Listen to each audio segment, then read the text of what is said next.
Hey, it's Graham again from the Confident Man Project, and today you're going to learn about starting an exercise routine and why that is important to your self-confidence. Well, exercise is an awesome thing. There really are very few downsides unless you do too hard and you injure yourself.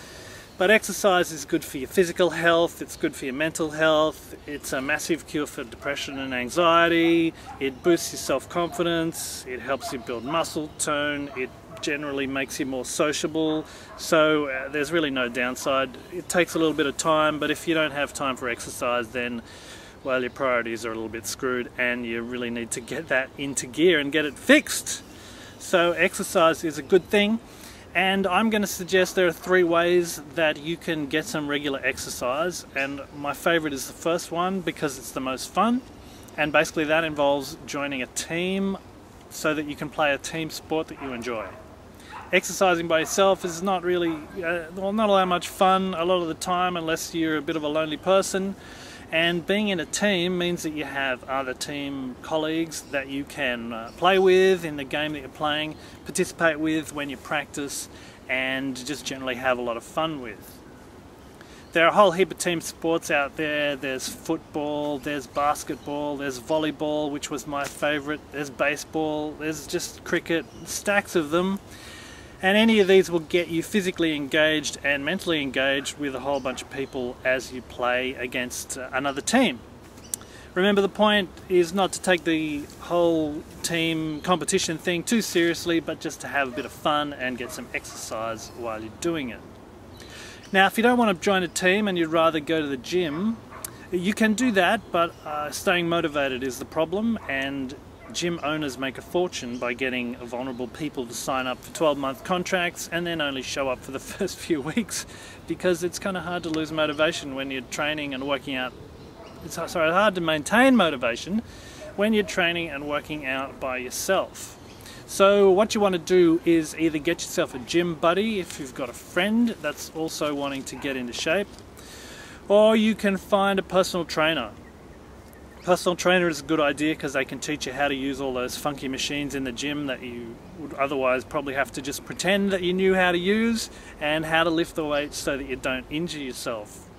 I had a personal trainer and I still ended up injuring myself, but I reckon I would have done a whole lot worse if I hadn't had the trainer to just give me the basics of, like, what are you supposed to do here? It's not a good idea to over-exercise individual muscles in your body without generally building all of them, and gym exercises often tend to focus on specific muscle groups, which does make it pretty easy to overdo one part of your body without building the compensatory muscles on the other side or at the back or wherever they are, unless you actually have a program where you know what you're doing that's been put together by somebody who has a clue about this stuff. And if you're a newbie at going to the gym, it's probably not going to be you. So I recommend you getting a trainer to help keep you motivated, give you a program and keep you on track. Otherwise you can end up just blowing your gym subscription fee without actually getting some real results, which is what it's all about. Mind you, the third one is you don't actually have to go to a gym. If you do know what you're doing, or you want to do some research on the internet and you can follow other people's instructions, or buy a book perhaps on personal training, then you can go buy some dumbbells and do exercises in the privacy of your own home. You can do exercises such as sit-ups and push-ups that don't require any equipment at all. And you can also use some of the support structures around your house to do other exercises like pull-ups and all sorts of stuff.